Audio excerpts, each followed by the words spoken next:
Tell me a little bit about that. You know, as you now you're leading a team very successfully, I might add, and so I'm very proud of you for that.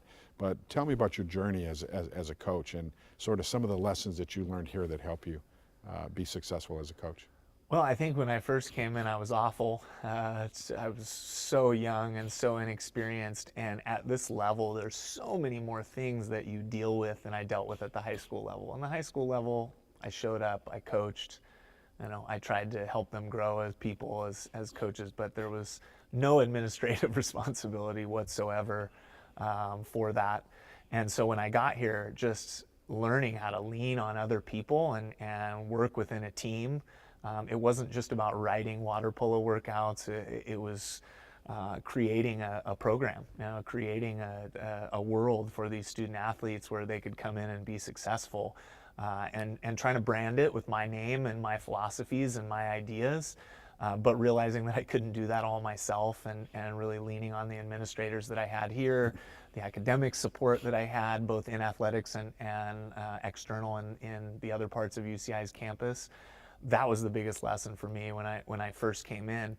And one thing that I realized, I think during that period, I love Newland to death, but I think when that whole thing happened with potentially cutting the program, the elbows kind of went out, and it was, let's protect our own space here a little bit. And although there was that family environment, when you were within that water polo space, we were very proud of what we had, and we were proud of our circle.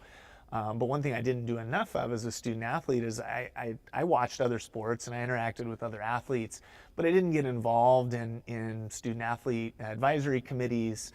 I didn't get involved with other things that were going on campus and other things that were pertinent and important to athletics, and to the student body and the campus in general.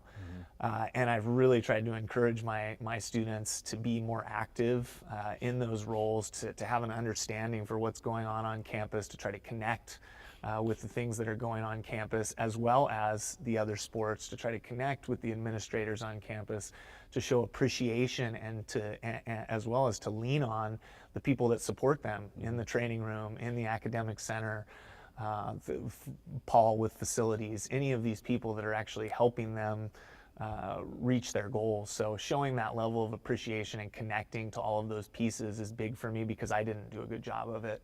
And I want to make sure that they're doing a better job of that.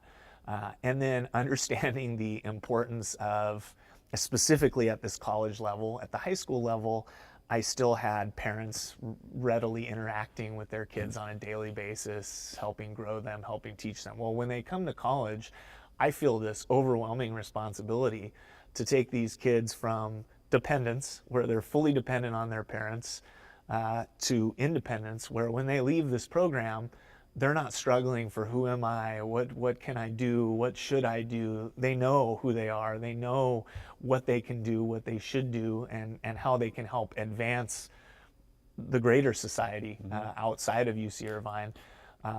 So I take that very seriously. I think within our program, athletics does a good job of this, but within our program, we try to do a really good job of making sure that they understand societal issues and connecting with our greater Orange County society, giving back to the community as much as possible, understanding the importance of their role and how people view them and look at them, and the importance of character. And none of us were perfect in our college years. I can think of 100 things that I did that I'm totally embarrassed by, that I wish I could take back, but all of those things eventually made me a better person. And so what I try to do is not ignore those issues with the athletes, try to really bring them up and make them a growth point for them as they grow and move out of here. Don't get me wrong, I love the winning part, and I want to be successful, and I want to bring a women's championship to UCI someday if that's a possibility. But if I work here for 40 years and the only thing I do is grow strong, independent women and send them off in the world to be great leaders, then I could care less whether I win another game or not.